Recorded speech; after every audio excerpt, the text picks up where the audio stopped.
নমস্কার আমার প্রিয় শ্রোতা বন্ধুরা, আরও একবার আরও একটি নতুন ভয়ের গল্পে আপনাদের প্রত্যেককে স্বাগত জানাই। তবে গল্পে প্রবেশ করার আগে জানিয়ে রাখি, আজও কিন্তু গল্পের মধ্যে থেকে থাকছে একটি বিশেষ প্রশ্ন আপনার জন্যে। তাই সম্পূর্ণ গল্পটি মনোযোগ সহকারে শুনুন, আর গল্পের শেষে সঠিক উত্তর, আপনার নাম এবং আপনি কোন জায়গা থেকে গল্পটি শুনলেন সেটি মেনশন করে লিখতে ভুলবেন না। আমাদের গত এপিসোডে যারা যারা সঠিক উত্তর লিখে কমেন্ট করেছিলেন তাদের নাম আমি আজকের গল্পের শেষে ঘোষণা করব। তাহলে চলুন শুরু করা যাক। আজ আপনি শুনতে চলেছেন এক হাড় হিম করা ভয়ের গল্প, বর্ষা রাতে ডোবার ধারে। কলমে থাকছি আমি সুদর্শন, গল্প পাঠে এবং বিশেষ কয়েকটি পুরুষ চরিত্রে আমি সুদর্শন এবং আমার সঙ্গে বিশেষ কণ্ঠে থাকছে পর্ণালী। এখানে বেশি কথা নয়, সরাসরি গল্প শোনানো হয়। তাহলে চলুন শুরু করা যাক। শুরু হচ্ছে বর্ষা রাতে ডোবার ধারে।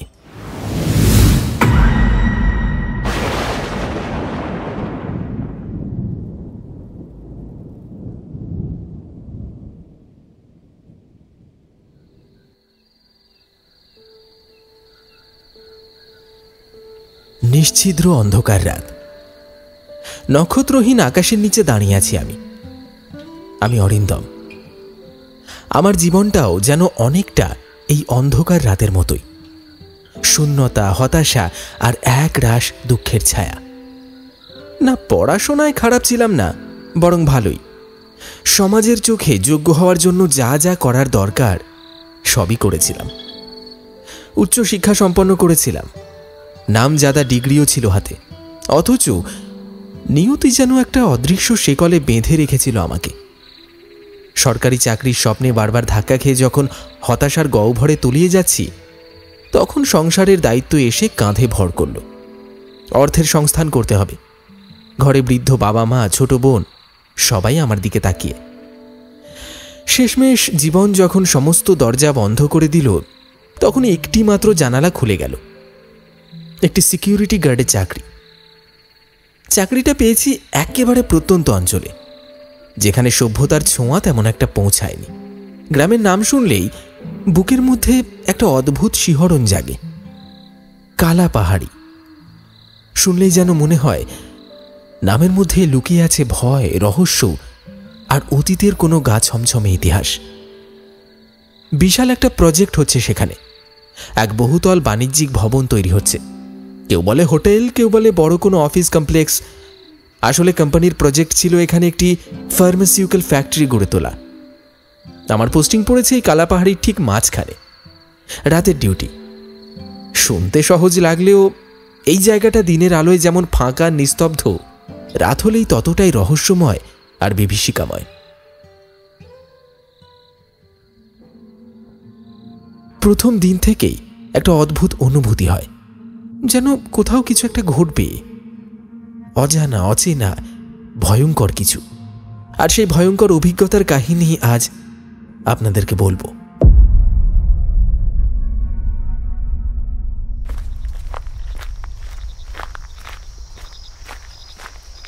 সন্ধ্যার আবছা আলোয় গ্রামের ধুলোমাখা পথ ধরে এগিয়ে যাচ্ছিলাম বাজারের দিকে। কালাপাহাড়ির বাজারটা ছোট, কিন্তু যা দরকার সবই মেলে। ফল, মূল, শাকসবজি আর দু একটা নিত্য প্রয়োজনীয় জিনিস।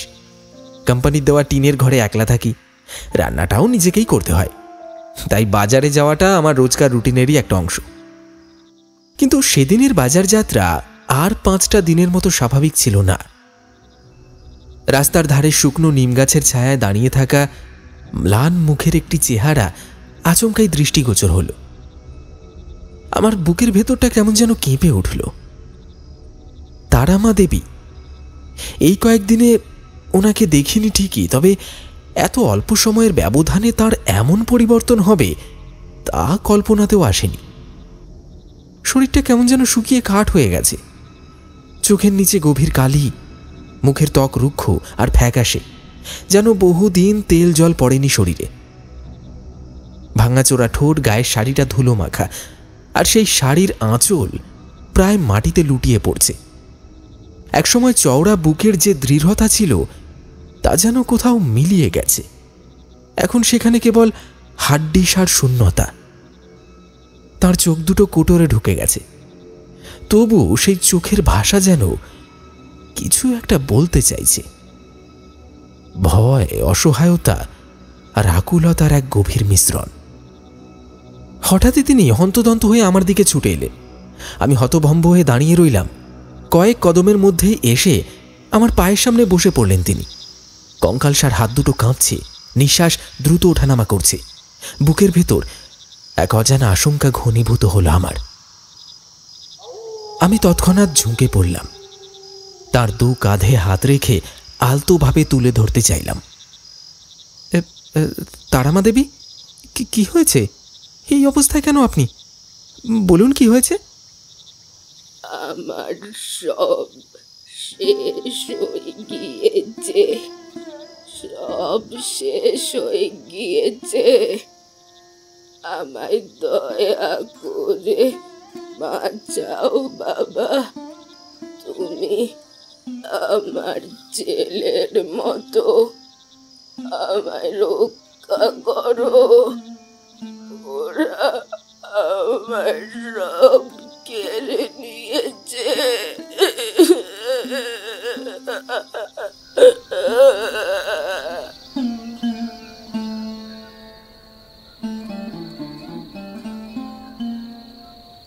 তারামা দেবীর সঙ্গে আমার পরিচয়ের গল্পটা আগে না বললে পুরো বিষয়টা আপনাদের কাছে পরিষ্কার হবে না, তাই সেই স্মৃতিতেই একটু ফিরে যাওয়া যাক। আসলে আমি প্রথম যেদিন কালাপাহাড়িতে এলাম তখন বুঝতে পারিনি এই জায়গার গায়ে এক অদৃশ্য রহস্য লেপ্টে আছে। প্রথম কয়েকদিন আমার খাওয়া দাওয়ার কোনো চিন্তা ছিল না, কারণ বাজারের কাছেই একটা ছোট্ট হোটেল ছিল। একেবারে গ্রামীণ পরিবেশের মধ্যে এক টুকরো শান্তি। জায়গাটার নাম ছিল মাঝের বাড়ি মোড়, আর সেখানেই ছিল তারামা দেবীর ছোট্ট হোটেল। হোটেল বললে হয়তো শহরে কোনো ক্যান্টিনের কথা মাথায় আসবে, কিন্তু এটা ঠিক তেমন কিছু নয়। একেবারে গ্রাম্য কায়দায় তৈরি খড়ের ছাউনি দেওয়া চারচালা একটা ছোট্ট কুটির। বাইরে বাঁশের ঠেকানো বেড়া, দরজার বদলে একটা পুরনো কাঁথা ঝুলিয়ে রাখা। মাটির মেঝে কোনায় একটা 3 পায়া উনুন, আর পাশে কয়েকটা মাটির হাঁড়ি, মাটির কলসি। ভেতরে মাত্র 4টে কাঠের বেঞ্চ আর 2টো লম্বা টেবিল। তারামা দেবীর রান্না করা খাবারের গন্ধ সেই ছোট্ট ঘরটাকে যেন প্রাণ দিয়ে রেখেছিল। একটা অদ্ভুত আপন ঘরোয়া অনুভূতি এনে দিত। তারামা দেবীর রান্নার সুখ্যাতি আশেপাশের গ্রামেও ছড়িয়ে পড়েছিল।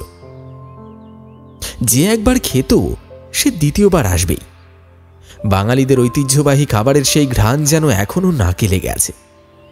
গরম ধোঁয়া ওঠা ভাত, সর্ষে ইলিশ, নারকেল দিয়ে চিংড়ি মালাইকারি, কালো জিরে ফোড়ন দেওয়া পটল ভাজা, পুঁইশাক চচ্চড়ি, আর হাতে পিষে বানানো সর্ষে বাটা দিয়ে কাঁচা লঙ্কার সর্ষের তেল দিয়ে মাখানো দেশি কাতলা মাছ। একবার তার রান্নার স্বাদ নিলে মন ভরে যেত। জিহবা আরও চাইত আরও। স্বাদ যেন স্বর্গের। আবার দাম শুনে আশ্চর্য হই, মাত্র 20 টাকা।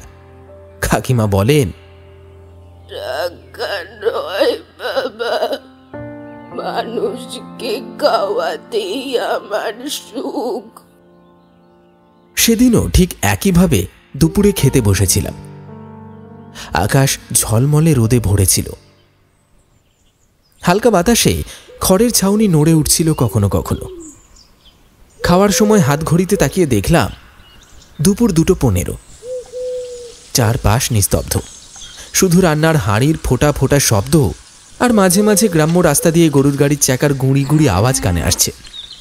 এমন সময় হঠাৎ হোটেলের বাঁশের বেড়া ঠেলে একদল লোক ঢুকল।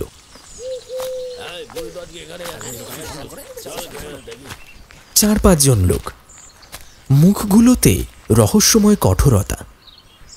সামনে দাঁড়িয়ে সেই মানুষটা যার নাম বহুবার শুনেছি গ্রামের বাজারের চায়ের আড্ডায়, রামলোচন মোড়ল। কালাপাহাড়ির সবচেয়ে ধনী আর প্রভাবশালী মানুষ, যার কথাই শেষ কথা। তার দৃষ্টি প্রথমে গিয়ে পড়ল বৃদ্ধা তারামা দেবীর উপর। তিনি কড়া গলায় বলে উঠলেন, শোন তারামা, অনেক সহ্য করেছি, অনেক সময় দিয়েছি। আজকের পর এক মুহূর্ত দেরি করব না। যত দ্রুত পারিস জায়গাটা খালি কর, বুঝলি? তারামা দেবীর চোখে আতঙ্ক ফুটে উঠল।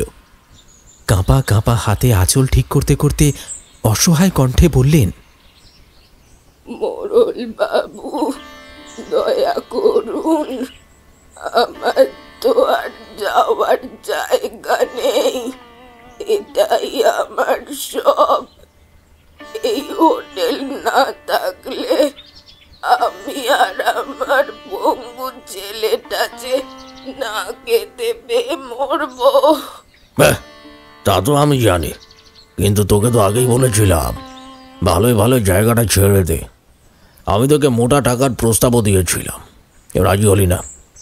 এবার কিন্তু আর সুযোগ পাবি না। মোড়ল বাবু, একটু দয়া করুন, আমি কোথায় যাব? আপনারও তো সংসার আছে, আমার কষ্টটাই একটু বোঝার চেষ্টা করুন। আমার ছেলের ওষুধ বন্ধ সবই এই হোটেলে থেকে চলে, একে ছাড়লে আমরা যে। ডাক্তার আমা, তুই তো জানিস কয়েক বছর আগে তোর ছেলে অসুস্থ হলো, তখন তো আমি তোকে টাকা ধার দিলাম, বলেছিলাম সময় মতো শোধ করতে। এখন এত বছর কেটে গেছে, তুই কি জানিস সুদে আসলে টাকার পরিমাণ কত হয়েছে? তোর সেই দেনা মেটাতে গেলে তুই 10টা হোটেল বেচলেও কম পড়বে রে। আপনার পায়ে পড়ি মোড়ল বাবু, আর কিছুদিন সময় দিন, আমি টাকা জোগাড় করব। আমাকে এভাবে দাঁড়াবেন না। সময়? তুই কিসের সময় চাস?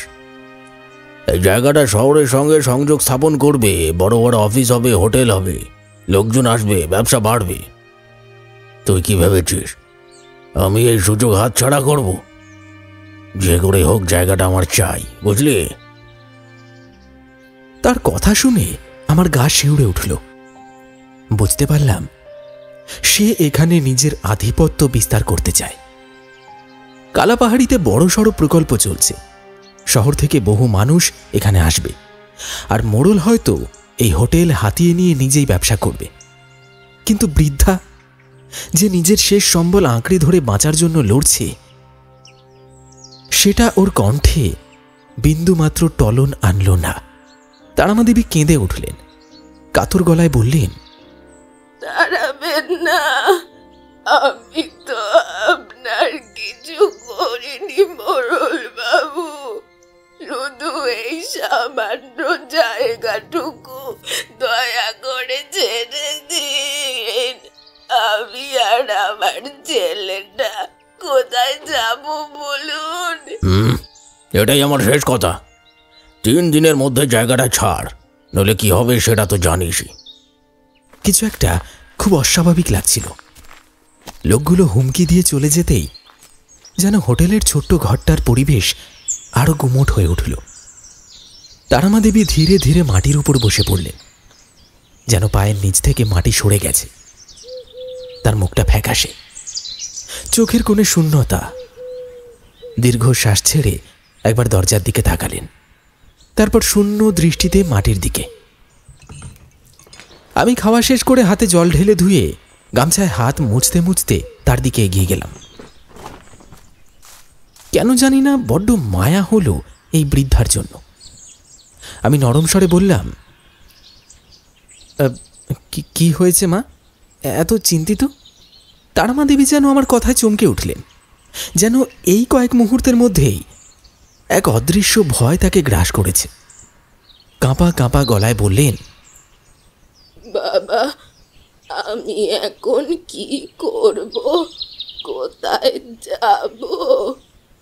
আর কোনো উপায় যে নেই। আসলে কি হয়েছে ব্যাপারটা খুলে বলুন তো।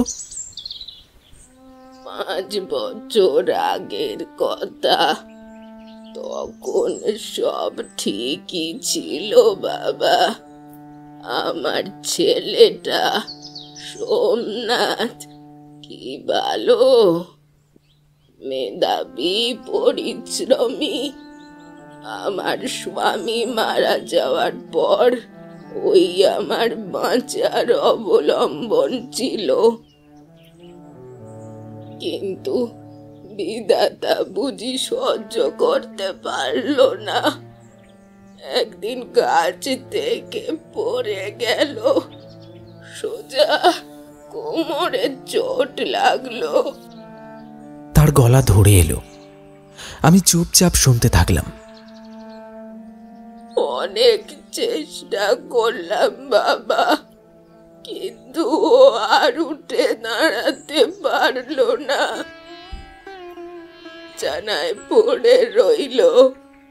ডাক্তাররা বলল বড় শহরে নিয়ে চিকিৎসা করাতে হবে, কিন্তু সে তো অনেক টাকা।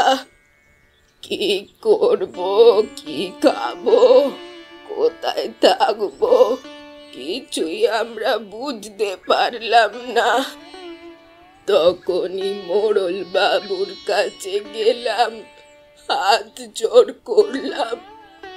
উনি টাকা ঠিকই দিলেন, কিন্তু তাতে বাঁধা পড়ে গেলাম। সুদের বোঝা বাড়তে লাগলো, আর এখন দেখো সেই ঋণ শোধ করতে করতে আমার মাথার ওপরের এক টুকরো চাঁদটাও চলে যেতে বসেছে। আমি স্তব্ধ হয়ে গেলাম। একজন সৎ মানুষের এই যন্ত্রণার কথা শোনার পর কিছু বলার মতো ভাষা খুঁজে পেলাম না। বৃদ্ধা যেন নিজের কষ্টগুলো উজাড় করে দিয়ে বলতে লাগলেন, ভেবেছিলাম এই জায়গায় কাজ শুরু হলে ব্যবসা বাড়বে, লোকজন আসবে, আমি একটু একটু করে টাকা তুলে মোড়লের দেনা শোধ করে দেব, বুক ফুলিয়ে চলবো, কারো কাছে মাথা নত হবে না। কিন্তু এখন বাবা তুমি বলো, আমি এখন কি করব? এই জায়গাটা হারালে আমার তো আর কিছুই থাকবে না। আমি চুপ করে দাঁড়িয়ে রইলাম। আকাশের কোণে এক পশলা কালো মেঘ জমতে শুরু করেছে।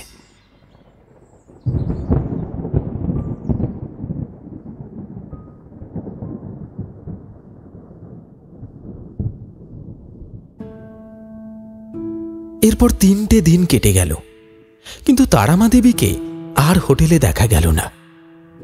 প্রথম 2 দিন মনে হয়েছিল হয়তো অসুস্থ হয়েছেন বা কোনো কাজে ব্যস্ত, কিন্তু 3য় দিন যখন সকালে বাজারের পথ ধরে হোটেলের পাশ দিয়ে গেলাম, দেখলাম সেখানে শুধু এক গাদা বাঁশ, কাঠ আর মাটির ধুলো পড়ে আছে। যে ছোট্ট চালাঘরটা একসময় গরম ভাতের গন্ধে মাখামাখি থাকত, সেইখানে এখন কেবল উড়ে বেড়াচ্ছে শুকনো পাতার ঝড়। বাঁশের বেড়াগুলো উপড়ে ফেলা হয়েছে, খড়ের ছাউনিগুলো ছিঁড়ে ছিঁড়ে এদিক ওদিক ছড়িয়ে আছে। আমি হতভম্ব হয়ে দাঁড়িয়ে পড়লাম। চারপাশে দাঁড়িয়েছিল কিছু মানুষ, তারা ফিসফিস করে কথা বলছিল। কেউ কেউ করুণ দৃষ্টিতে ওই ধ্বংসস্তূপের দিকে তাকিয়েছিল। আমি কাছে গিয়ে জিজ্ঞেস করলাম, এখানে কি হয়েছে? এই হোটেলটা কে ভাঙল? একজন দীর্ঘশ্বাস ফেলে বলল, আর কি করবে বাবু, মোড়লের লোকজন রাতের অন্ধকারে এসে সব গুড়িয়ে দিয়েছে। বৃদ্ধা কাঁদছিল, হাত জোর করেছিল, কিন্তু কেউ শুনল না। আমি স্তব্ধ হয়ে গেলাম। সত্যি, এই সমাজে ক্ষমতাশালী আর বিত্তবানরাই সবকিছু দখল করে নেয়, আর যারা গরিব, যারা অসহায়, তারা কেবল পায়ের নিচে পিষ্ট হয়। কারো প্রতিবাদ করার সাহস নেই, থাকলেও সে হয়তো পরদিন আর জীবিত থাকবে না। দরিদ্র মানুষের স্বপ্ন, তাদের ছোট্ট আশ্রয়, তাদের সংগ্রাম সবকিছু ধূলিসাৎ হয়ে যায় কোনো এক অর্থলোভী ব্যক্তির লোভের আগুনে। তারামা দেবীর জন্য আমার ভীষণ চিন্তা হচ্ছিল। কোথায় গেলেন তিনি, কি করলেন? এভাবে মাঝরাতে সব হারিয়ে কোথায় আশ্রয় নিলেন তিনি? গ্রামের কয়েকজনকে জিজ্ঞেস করলাম, তারা শুধু কাঁধ ঝাঁকাল। কেউ কিছু বলতে চাইল না, কেউ জানতই না। তাই নিজেই খুঁজতে বেরোলাম।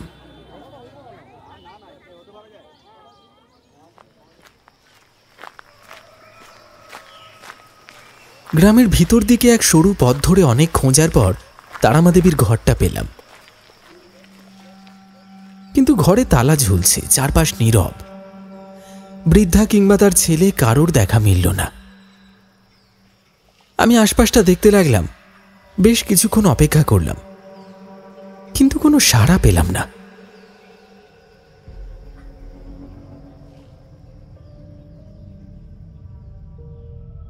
তারপরে কেটে গেছে অনেকগুলো দিন।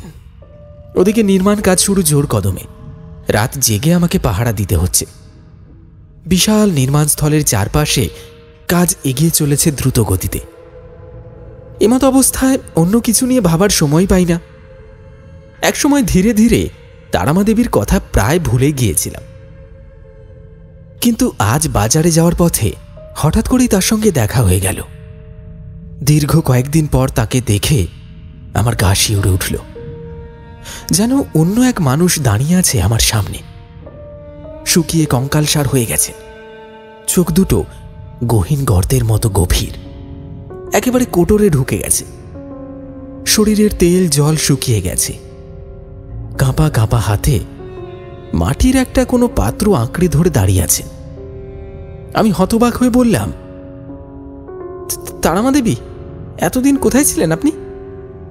তিনি কোনো উত্তর দিলেন না, শুধু অস্পষ্ট দৃষ্টিতে আমার দিকে তাকিয়ে রইলেন, যেন তিনি আর মানুষ নেই, যেন এক শূন্যতায় ডুবে গেছে, যেখানে কোনো আশা নেই, কোনো আলো নেই।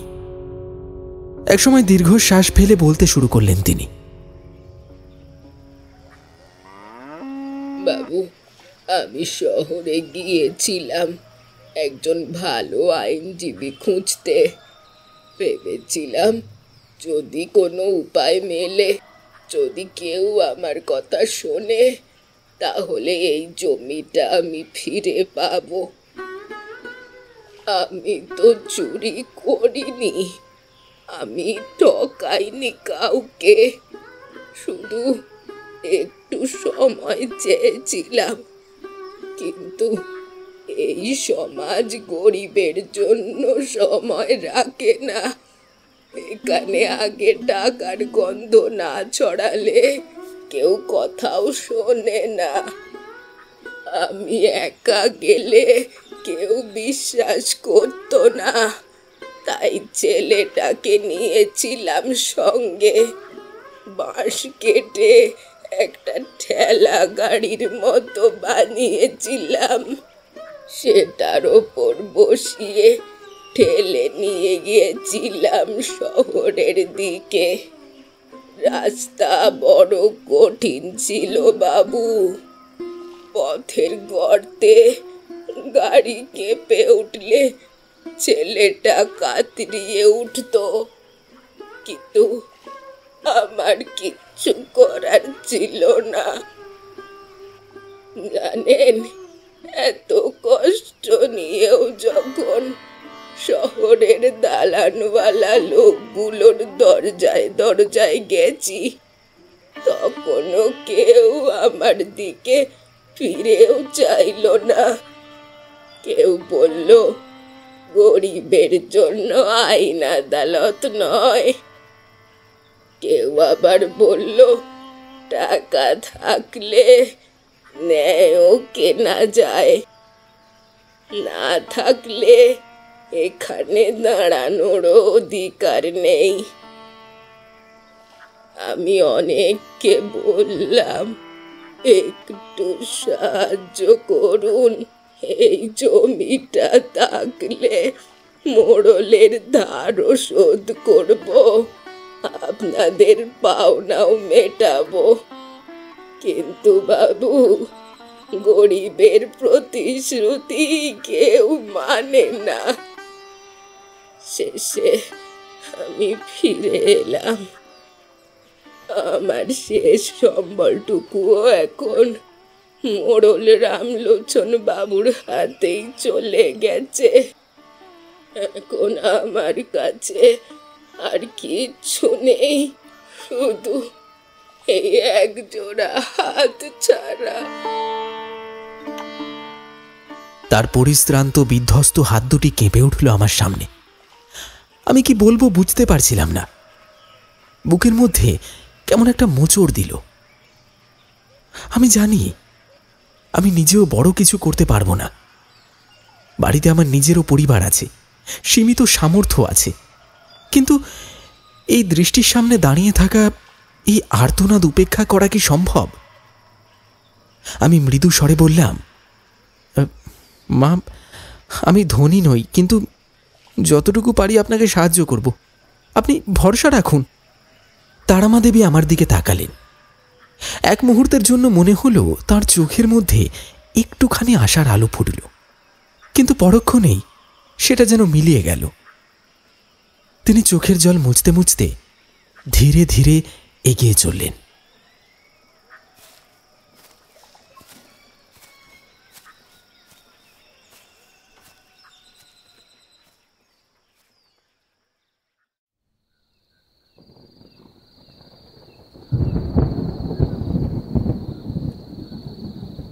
রাত ক্রমশ গভীর হচ্ছে। সারাদিনের পরিশ্রমে ক্লান্ত শ্রমিকরা যে যার মতো তাঁবুর ভেতর ঘুমিয়ে পড়েছে। ছড়িয়ে ছিটিয়ে পড়ে থাকা নির্মাণ সামগ্রীগুলোর নীরব পাহারায় দাঁড়িয়ে আছি আমি। আকাশে ঘন কালো মেঘ জমেছে। বিদ্যুৎ দিগন্ত চিড়ে চিড়ে নেমে আসছে। বৃষ্টি নামার আগেই একবার গোটা চত্বরটা ভালো করে দেখে নিয়ে নিজের থাকার ঘরে ফিরে যাব বলে ঠিক করলাম। হাঁটতে হাঁটতে মনে পড়ল, কাল দুপুরে একবার তারামার বাড়ি যেতে হবে। হাতে কিছু টাকা জমেছে, সেটুকু দিয়ে যদি তাকে একটু সাহায্য করতে পারি। হাতে টর্চের আলোয় চারপাশটা দেখছি। হঠাৎ চোখ পড়ল ছাতিম গাছটার দিকে। ঝোড়ো বাতাসে পাতাগুলো ফিসফিসিয়ে উঠছে, আর তার নিচে কি যেন একটা রয়েছে। অন্ধকারের মধ্যে অদ্ভুত কিছু একটা নড়ছে। মুহূর্তেই আমার শরীরটা থমকে গেল। চোখ কুঁচকে ভালো করে দেখার চেষ্টা করলাম। টর্চের আলোটা সামনে ধরতেই এক ঝটকায় নিভে গেল। এটা কি হচ্ছে? নিজের অজান্তেই ফিস ফিস করে উঠলাম। হাতের তালুতে ঘাম জমতে শুরু করেছে। টর্চটা কয়েকবার ধাক্কাধাক্কি করলাম। ক্ষীণ একটা আলো ফুটে আবার নিভে গেল। আর এমন সময় বিদ্যুৎ চমকালো এক ঝলক। তার সাথে আকাশের প্রবল গর্জন। সাদা আলোয় মুহূর্তের জন্য স্পষ্ট হয়ে উঠল ছাতিম গাছের নিচের দৃশ্যটা। আর আমি শীতল স্রোতের মতো একটা আতঙ্কের শিহরণ টের পেলাম আমার শরীর জুড়ে। আমার চোখ বড় হয়ে গেল, নিঃশ্বাস বন্ধ হয়ে এলো। আমি কি দেখলাম? বিদ্যুতের ঝলকানিতে এক মুহূর্তের জন্য যা দেখলাম তা কল্পনাকেও হার মানায়। ছাতিম গাছের নিচে দাঁড়িয়ে আছে এক নারী। না, নারী বললেও ভুল হবে। ওটা যেন মানুষ নয়, কোনো অশরীরী বিভীষিকা। তার মুখাবয়ব বিকৃত, অসংখ্য গভীর ভাঁজে ঢাকা কালচে ধূসর চামড়া যেন মৃতদেহ পচতে পচতে শুষ্ক হয়ে গেছে। চোখ দুটো দপদপ করছে, যেন পোড়া অঙ্গারের মতো জ্বলছে। ফাঁকা গহ্বরের মধ্যে থেকে যেন শূন্যতা গিলে নিচ্ছে সমস্ত আলো।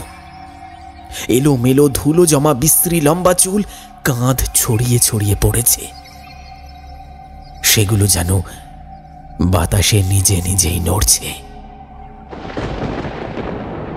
ফাঁকা মাড়ির ভিতর হলদেটে দীর্ঘকায় দাঁত বেরিয়ে আছে, আর সেখান থেকে লালা চুইয়ে পড়ছে নিচের মাটিতে। আমি নড়তে পারছি না। আমার দেহটা যেন পাথর হয়ে গেছে। আর ঠিক তখনই সেই নারীর শুকনো কঙ্কালসার হাত ধীরে ধীরে আমার দিকে এগিয়ে আসতে লাগলো। হাতের আঙুলগুলো লম্বা, নখগুলো বিকট বড়, ময়লা জমে কালচে হয়ে গেছে, যেন শিকার ধরতে আসছে। বিদ্যুতের হঠাৎ ঝলকানিতে আমি স্পষ্ট দেখতে পেলাম বৃদ্ধার কঙ্কালসার হাতে ধরা রয়েছে একটি ভাতের থালা, কিন্তু সেই থালার ভেতরে যা দেখলাম তা আমার সারা শরীরে রক্ত জমিয়ে দিল। থালার সাদা ভাত লাল হয়ে রয়েছে রক্তে ভিজে, আর সেই রক্তের মধ্যে টপ টপ করে পড়ছে ঘন লাল রক্তের ফোঁটা। আমি আমি আমি চোখ বড় বড় করে তাকিয়ে রইলাম। ভাতের মাঝে একটা একটা কাটা হৃৎপিণ্ড, সত্যিকারের মানুষের হৃৎপিণ্ড, যা এখনো ধক ধক করছে, স্পন্দিত হচ্ছে, যেন সেটা এখনো জীবন্ত। আর তার পাশেই পড়ে আছে একটা ভয়ানক কিছু, একটা মানুষের চোখ। সেই চোখটা ফ্যাল ফ্যাল করে আমার দিকে তাকিয়ে আছে। কোটরের ভেতর থেকে যেন যেন যেন আমায় কিছু বলতে চাইছে সেই চোখ। আমার বুকের ভেতর একটা ধকধকানি, যেন হৃৎপিণ্ড ছিঁড়ে বেরিয়ে আসবে।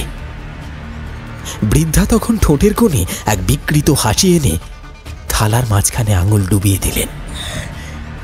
রক্ত মাখানো আঙুল তুলে মুখের কাছে নিয়ে এলেন। তারপর ধীরে ধীরে জিভ দিয়ে চেটে নিলেন সেই লাল স্রোত। ঠোঁটের কোণে রক্ত লেগে থাকলেও বৃদ্ধার মুখে এক অদ্ভুত তৃপ্তির ছাপ।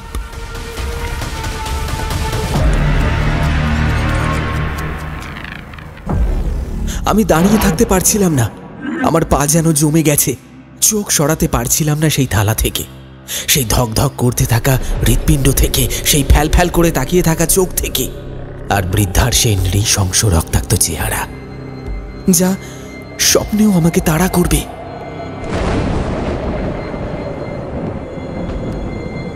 প্রচণ্ড ঝোড়ো হাওয়া উঠেছে, চারপাশে পাতার ঝড় বয়ে যাচ্ছে, মাটি কেঁপে উঠছে, আর তার মধ্যেই হঠাৎ মাটির নিচ থেকে একটা শোঁ শব্দ। তার পেছনে মাটির উপর একটা অবয়ব নড়ে উঠল। আমি চোখ বড় বড় করে দেখলাম কিছু একটা হামাগুড়ি দিয়ে এগিয়ে আসছে। বুক ঘষ্টে ঘষ্টে হাতের তালুর ওপর ভর দিয়ে মাটির ওপর দিয়ে এগিয়ে আসছে একটা বিকৃত দেহ। তার মুখের একপাশে গলিত মাংস ঝুলে পড়ছে, চোখের একদিকের কোটর কালো গহ্বরে পরিণত হয়েছে, থকথকে লালা আর কাদা মাটি মিশে আছে তার মুখে। তার মুখের ভেতর থেকে বেরিয়ে আসছে শ্বাসকষ্টে গলগল শব্দ। এটাকে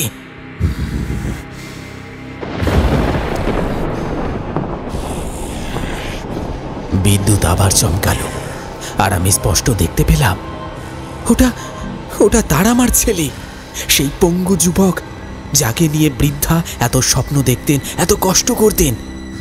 এখন সে এমন, এই রাতে, এই দুর্যোগে এখানে কি করছে?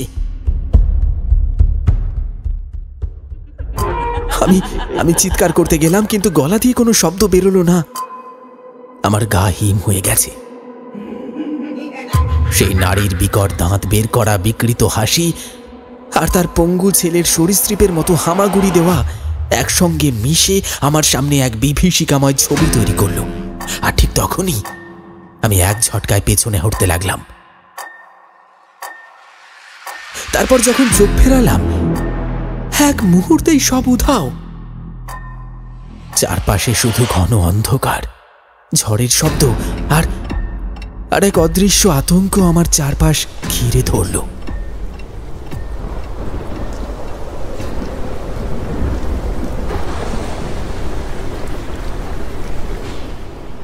বুক ফেটে বেরিয়ে আসা ধুকপুকানি নিয়ে আমি কোনো মতে ছুটে নিজের রুমে ঢুকে দরজা আটকে দিলাম। কিন্তু তারপরও বৃদ্ধার সেই বিকৃত চেহারা আর তার পঙ্গু ছেলের সেই হামাগুড়ি দেওয়া রক্তাক্ত অবয়ব বারবার আমার চোখের সামনে ভেসে উঠতে লাগলো, যেন তারা এইখানেই আমার পাশেই দাঁড়িয়ে আছে।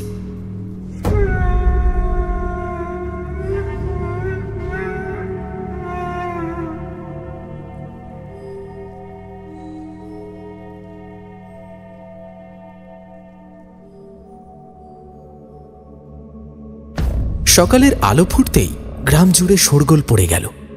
সবাই দৌড়ে যাচ্ছে হোটেলের পিছনের মাঠের দিকে। যেখানে জমির আলপথের পাশে পড়ে আছে এক বিকৃত বিভীষিকাময় মৃতদেহ। আমি কৌতূহলী হয়ে এগিয়ে গেলাম। দূর থেকে দেহটি দেখে আমার গা শিউরে উঠল। এক রাতের মধ্যে যেন কোনো অজানা বিষক্রিয়ায় শরীরটা পচে গলে গেছে। ঘন সবুজাভ কালচে তরল নিঃসৃত হচ্ছে চামড়ার ফাটল থেকে, যেন কোনো অজানা সংক্রমণ শূন্য থেকে জন্ম নিয়েছে দেহের গভীরে। মুখের মাংস খুবলে নিয়েছে কেউ, দাঁত বেরিয়ে এসেছে কঙ্কালের মতো। চোখের কোটরে শূন্য গহ্বর, কোনো এক অদৃশ্য শক্তি যেন বলপূর্বক সেগুলো উপড়ে নিয়েছে। বুকের মাঝখানটা ফাঁকা, হৃৎপিণ্ড নেই। মনে হচ্ছে কেউ যেন তার নিষ্ঠুরভাবে ছিঁড়ে নিয়েছে। হাত পা বেঁকে গেছে অস্বাভাবিকভাবে, যেন দেহটিকে মরণ যন্ত্রণার এক গভীর পর্যায়ের মধ্যে দিয়ে যেতে হয়েছে। চারপাশে ছড়িয়ে রয়েছে থকথকে জমাট বাঁধা রক্তের দাগ।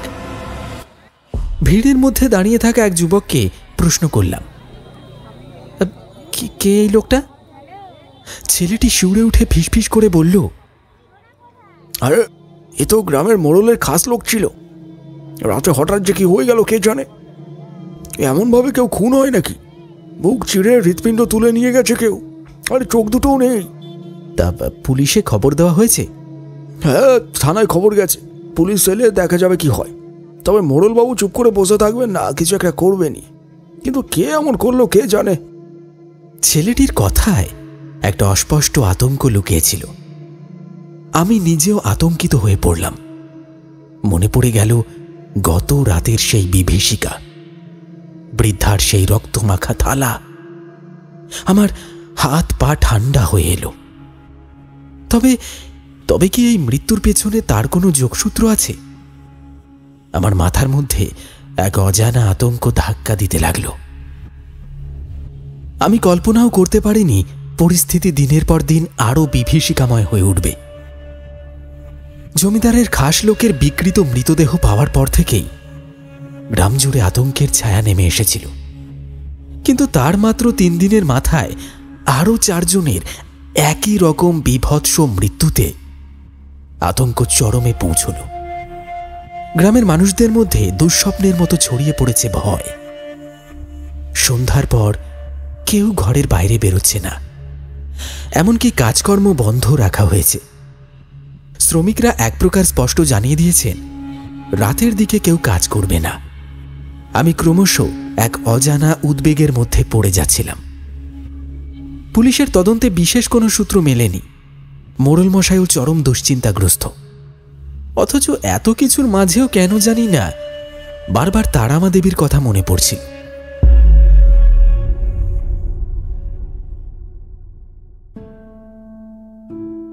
মনে পড়ছিল বহুদিন হলো তার সঙ্গে দেখা হয়নি। ইচ্ছে ছিল একদিন তার বাড়ি গিয়ে কিছু সাহায্য করব, কিন্তু সেই সুযোগ আর হয়ে ওঠেনি। এদিকে প্রকৃতি যেন মানুষের এই আতঙ্ককে আরো গভীর করে তুলতে চায়।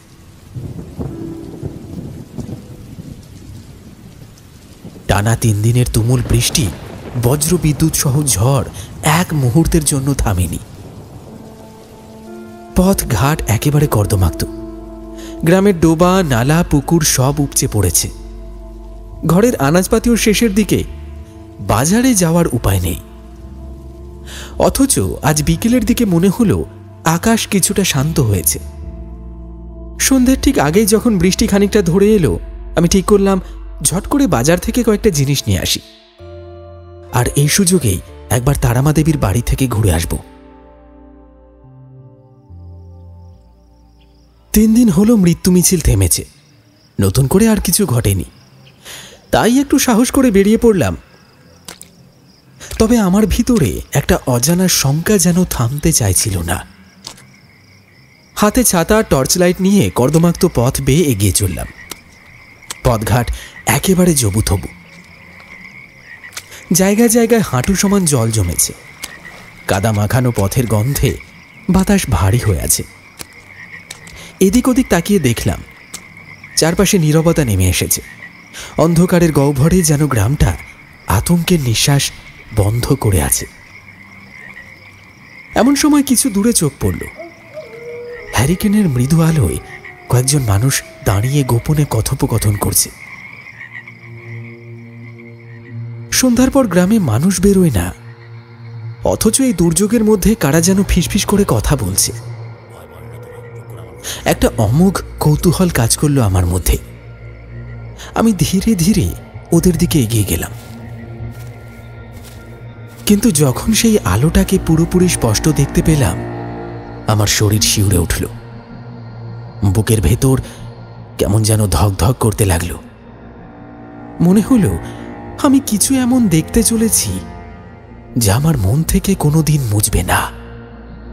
কৌতূহল বশেই একটু একটু করে সামনের দিকে এগিয়ে গিয়েছিলাম, আর ঠিক তখনই একটা অচেনা অথচ পরিচিত কণ্ঠস্বর কানে এলো।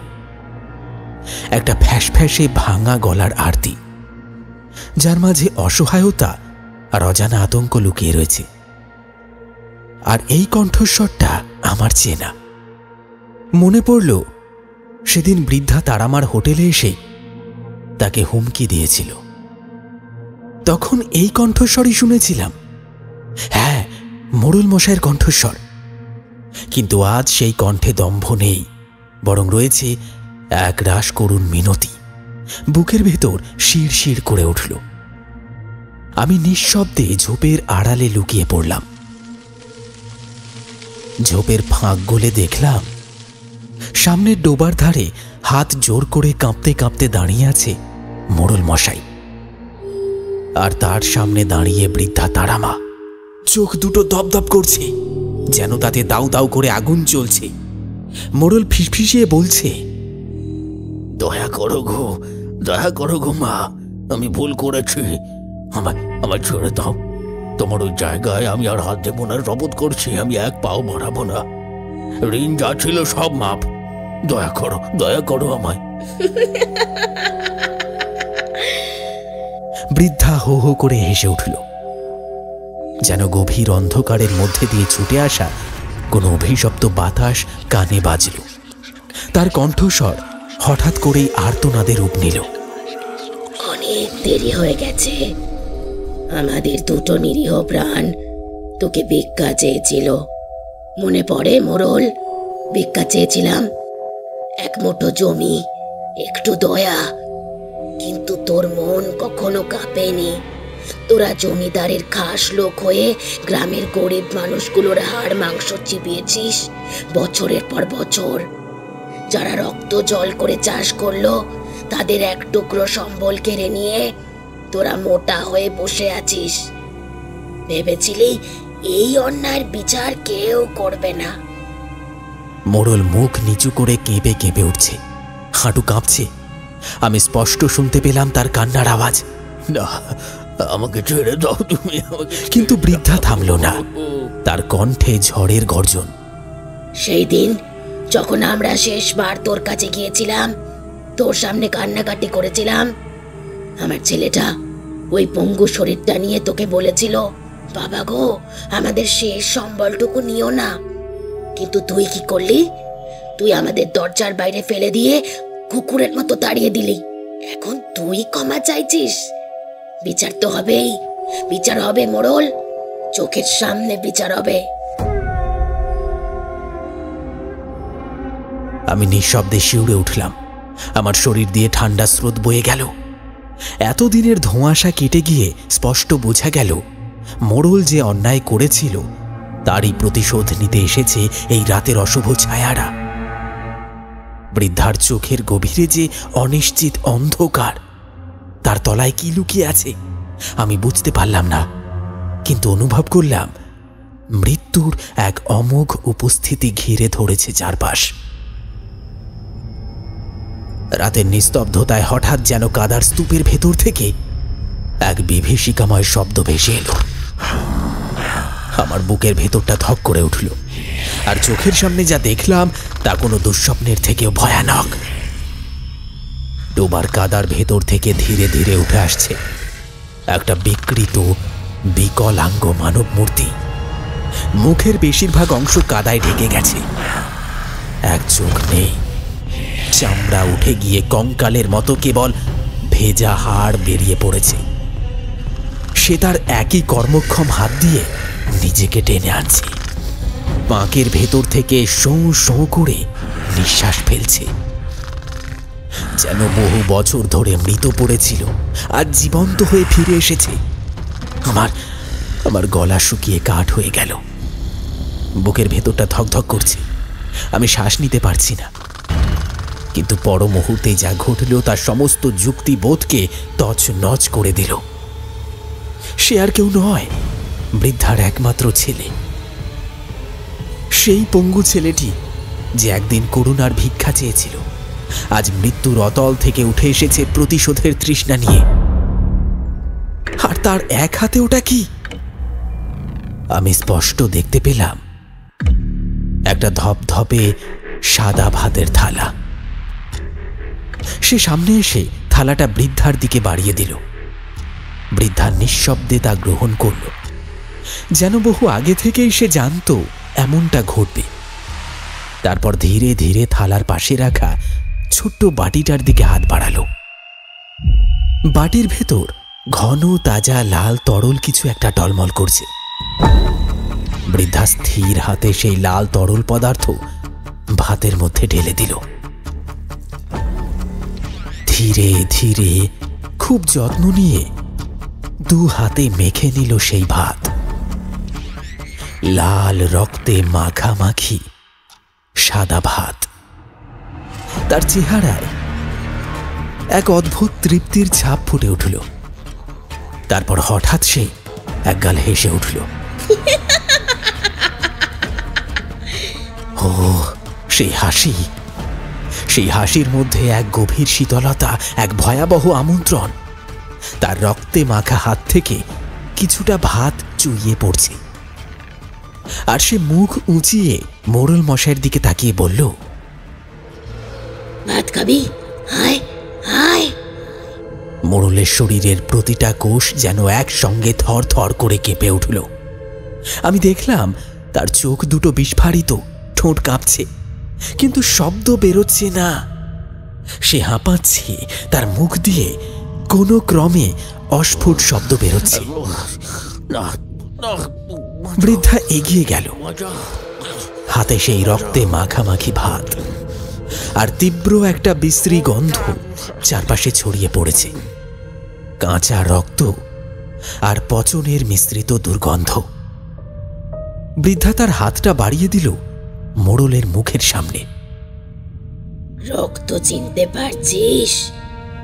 বৃদ্ধা মৃদু স্বরে বলল, কিন্তু সেই স্বর এতটাই হিমশীতল যে আমার শরীর অবশ হয়ে গেল। এটা তোরই সঙ্গীদের রক্ত, যারা তোর সাথে ছিল, যারা আমার ছেলেকে মরতে দেখেছিল, যারা গরিবদের হাড়ের মজ্জা পর্যন্ত চুষে খেয়েছিল, তাদের সম্মিলিত রক্ত দিয়ে মাখানো এই ভাত। খা খা। মোড়ল চোখ বন্ধ করে কাঁপতে লাগলো, যেন মৃত্যুর দণ্ডাজ্ঞা জারি হয়েছে তার নামে। কিন্তু পরক্ষণে তার চোখে একরাশ আতঙ্ক ফুটে উঠল, যেন এই ভয়াবহ পরিস্থিতি থেকে বেঁচে থাকার একটি মাত্র উপায় তার সামনে উপস্থিত। সে ধীরে ধীরে ভয়ে ভয়ে কাঁপতে কাঁপতে সেই রক্ত মাখা ভাত মুখে তুলল। প্রথম গরজটা মুখে ঢোকাতেই যেন তার শরীরের প্রতিটা পেশি একসঙ্গে সংকুচিত হয়ে উঠল।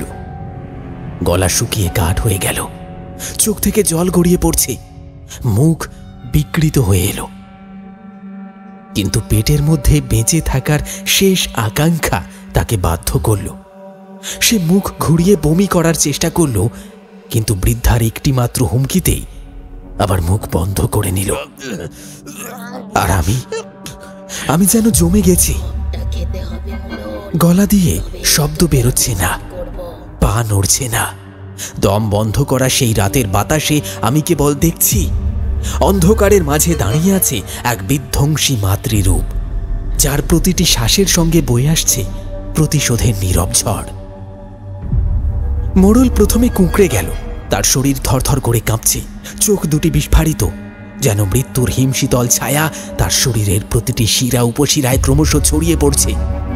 কিন্তু পরক্ষণেই তার মুখ বিকৃত হয়ে উঠল। একটা অদ্ভুত ঘৃণ্য আনন্দ যেন ছড়িয়ে পড়ছে তার চোখে মুখে। শরীরটা ধীরে ধীরে শিথিল হচ্ছে, অথচ তার ঠোঁটের কোণে এক অসুস্থ বিকৃত হাসি খেলে গেল। সে কাঁপতে কাঁপতে নিজের ডান হাতটা মুখের কাছে তুলল, যেন পরীক্ষা করে দেখছে, যেন বুঝতে পারছে না এটা আদৌ তার হাত কিনা। আর তারপরেই হঠাৎ একটা বিকট শব্দ তুলে নিজেরই তর্জনী দাঁতের ফাঁকে চেপে ধরে কামড়ে ছিঁড়ে ফেলল।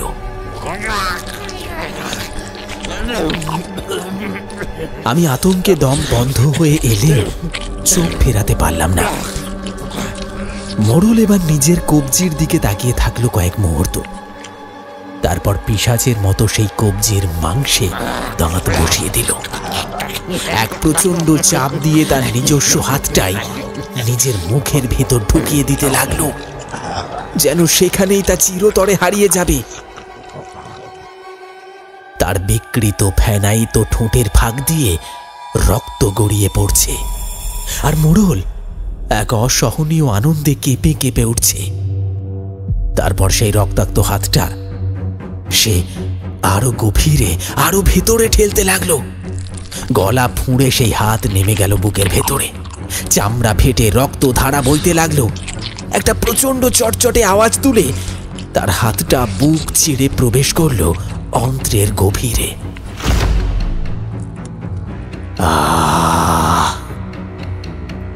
পরম শান্তি। সে যেন নেশায় বুঁদ হয়ে পড়েছে। একটা অসুস্থ তৃপ্তি ছড়িয়ে পড়েছে তার মুখে। হাতটা এবারে কোমরের নিচের দিকে নামছে, আর তার দেহটা অবর্ণনীয় যন্ত্রণায় থর থর করে কাঁপছে। আর তারপর হঠাৎই একটা প্রচন্ড টান। বুকের ভেতর থেকে সে একে একে টেনে বের করলো তার নাড়ি ভুঁড়ি। পিচ্ছিল রক্তাক্ত তেল চিটে অন্ত্র ধীরে ধীরে বেরিয়ে আসছে। আর মোড়ল নিজের শরীরের এই বিভীষিকাময় অবস্থা দেখে যেন অদ্ভুত আনন্দ পাচ্ছে। একের পর এক সে টেনে আনছে তারই হৃৎপিণ্ড, ফুসফুস। ঠকঠক করতে থাকা শেষ মুহূর্তের জন্য ধুকপুক করতে থাকা একটা রক্ত জল করা দৃশ্য। আমি কিছুতেই নড়তে পারছি না। এই মৃত্যু, এই আত্মবিনাশ, এই ভয়াবহতা এতটাই অবিশ্বাস্য যে আমার সমস্ত স্নায়ু যেন জমে পাথর হয়ে গেছে। আর তখনই আমি দেখি বৃদ্ধা তারা মা হাসছে।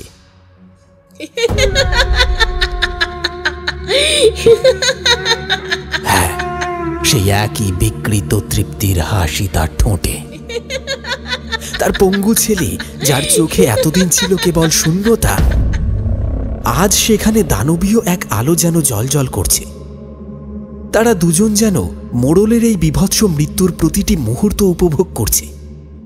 মোড়লের শরীর তখনও কাঁপছে, মুখ দিয়ে বিকৃত কিছু শব্দ বেরোচ্ছে, কিন্তু তার গলা দিয়ে কোনো চিৎকার বেরোচ্ছে না।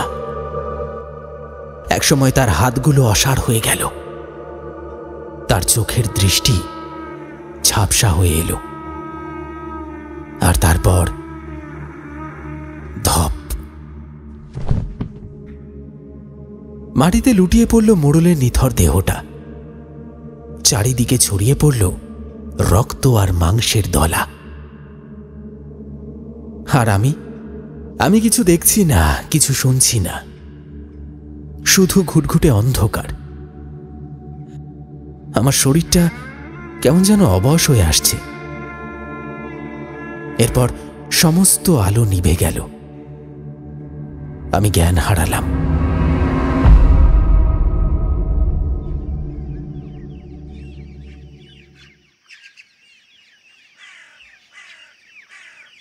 সূর্যের প্রথম আলো যখন পাতার ফাঁক দিয়ে এসে পড়ল আমার চোখের পাতায়, তখন ধীরে ধীরে জ্ঞান ফিরল। শরীরের প্রতিটি অংশ অবশ লাগছে। সারা শরীর কাদার মাটিতে মাখামাখি হয়ে গেছে। আমি কোনোভাবে উঠে বসলাম।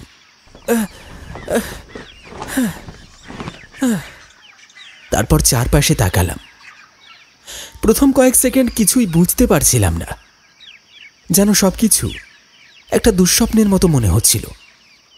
কিন্তু পরক্ষণেই মনে পড়ল গত রাতের বিভীষিকা।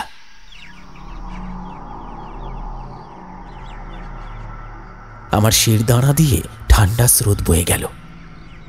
শ্বাস নিতে গিয়েও কেমন যেন বুকে ধাক্কা লাগলো। আমার হৃৎপিণ্ড যেন ছিঁড়ে বেরিয়ে আসতে চাইছে। আমি ধীরে ধীরে উঠে দাঁড়ালাম। পায়ের তলায় কিছুর উপর চাপ পড়তেই নরম কাদার মতো কিছু একটা গলে গেল। তাকিয়ে দেখি একটা পচা অন্ত্রের অংশ। আমি তাড়াতাড়ি সরে এলাম, কিন্তু চোখ ফেরাতে পারলাম না। ডোবার ধারে পড়ে আছে মোড়লের বিকৃত ছিন্ন ভিন্ন দেহ। গায়ের মাংসগুলো ছেঁড়া, একদিকে বিকৃত মুখ হাঁ করে পড়ে আছে। চোখের মনি উপরের দিকে ঘুরে গেছে, যেন শেষ মুহূর্তে সে কোনো অশরীরী আতঙ্ক দেখেছিল। চারপাশে ছড়িয়ে ছিটিয়ে আছে তারই শরীরের টুকরো টুকরো অংশ। তার নাড়ি ভুঁড়ি, হৃৎপিণ্ড, কলিজা, যা এখন কালচে লাল রঙে মাটির সঙ্গে মিশে আছে। একটা ছিন্ন পাঁজরের হাড় আলাদা হয়ে পড়ে আছে। কাক আর শেয়ালের দল সেটাই ঠোকর মারছে। এই দৃশ্য সহ্য করার শক্তি আমার ছিল না। বুকের ভেতর থেকে কেমন একটা অস্বস্তি ছুটে এলো গলায়।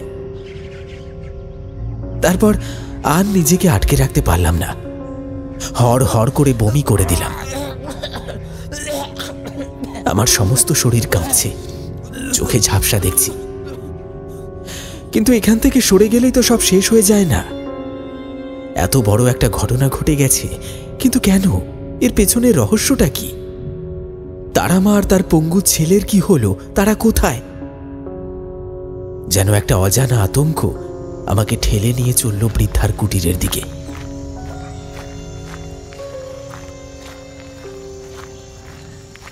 সেখানে পৌঁছে দেখলাম দরজাটা আধখোলা। ভেতর থেকে আসছে একটা তীব্র পচা গন্ধ। মাটিতে শুকিয়ে যাওয়া রক্তের ছোপ। আমি ধীরে ধীরে দরজাটা ঠেলে দিলাম। আর ভেতরের দৃশ্য দেখে আমার দেহটা জমে গেল। বৃদ্ধা তারামা এবং তার পঙ্গু ছেলে নিথর হয়ে পড়ে আছে ঘরের এক কোণে। তাদের শরীর নিস্তেজ, চোখ দুটো ফাঁকা, চোয়াল অবশ হয়ে গেছে। বৃদ্ধার একটা হাত ছেলের গায়ে রাখা, আর ছেলেটির ঠোঁটে জমাট বাঁধা এক ফোঁটা রক্ত। ঘরের কোণে একপাশে পড়ে আছে একটা কীটনাশকের বোতল। সবাই বলে প্রতিশোধ নাকি জীবিত মানুষের ধর্ম, কিন্তু এই দৃশ্য দেখে আমার মনে হলো মৃত্যুর পরেও প্রতিশোধ নেওয়া সম্ভব। সেই মানুষগুলো যারা একসময় নিঃস্ব হয়ে অভুক্ত দিন কাটিয়েছে, যাদের শেষ সম্বলটুকু এক নিষ্ঠুর সমাজ কেড়ে নিয়েছিল, তারা কি প্রতিশোধ নেওয়ার জন্যই বেঁচে ছিল, নাকি তারা মৃত্যুর পরে প্রতিশোধ নিয়ে শান্তি পেল? বৃদ্ধার মুখের দিকে তাকিয়ে আমার বুকের ভেতরটা কেমন একটা ব্যথায় চিনচিন করে উঠল। কি অসহায় মৃত্যু! কতটা ক্ষুধার্ত ছিল তারা, কত কষ্টে দিন কেটেছিল। হয়তো শেষ মুহূর্তে তারা আর লড়াই করার শক্তি খুঁজে পায়নি, তাই মৃত্যুকে বেছে নিয়েছে। আর সেই মৃত্যুর মধ্যে দিয়েই তারা শেষ বিচার করেছে। আমার দুই চোখের কোণ দিয়ে দু ফোঁটা জল গড়িয়ে পড়ল। সমাজের প্রতিটি কোণায় আজও কত শত তারামা আছে, কত শত নিঃস্ব মানুষ আছে যাদের কষ্ট আমরা দেখি না, দেখতে চাই না। হয়তো তারা প্রতিশোধ নেয় না, হয়তো তারা এভাবেই এমনি এমনি হারিয়ে যায়।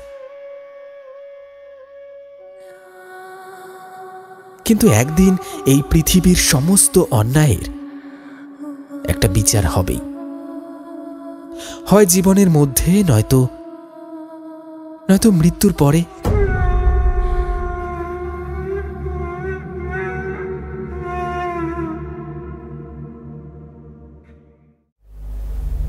শুনলেন বর্ষা রাতে ডোবার ধারে।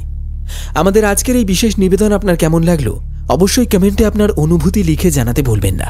যেমনটা গল্পের শুরুতে বলেছিলাম, আজও গল্পের মধ্যে থেকে থাকছে একটি বিশেষ প্রশ্ন, আর সেই প্রশ্নটি হচ্ছে আজকের গল্পে তারামা দেবীর হোটেলের একটি খাবারের প্লেটের দাম কত ছিল।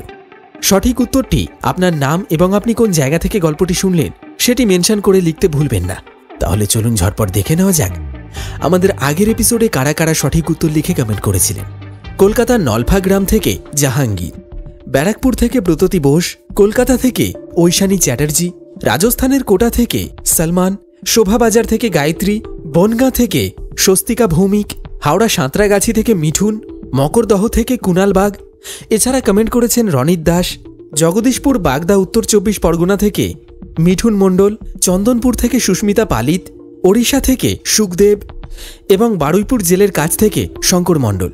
এছাড়াও অনেকে সঠিক উত্তর লিখে কমেন্ট করেছেন, কিন্তু আপনি আপনার নাম অথবা আপনি কোন জায়গা থেকে শুনছেন সেটি মেনশন করেননি। অনুগ্রহ করে আমাদের আজকের গল্পে অবশ্যই এই দুটি মেনশন করতে ভুলবেন না। তাহলে চলুন আজকের মতো বিদায় নেওয়া যাক। আবার দেখা হচ্ছে কোনো রোমাঞ্চকর গল্পের সাথে অন্য কোনো এপিসোডে। আর যারা যারা নিয়মিত ভূতের গল্প শুনতে পছন্দ করেন তারা আমাদের আরও দুটি চ্যানেল গপ্পখোর এবং পিশাচ পর্ব অডিও স্টোরি সাবস্ক্রাইব করতে ভুলবেন না।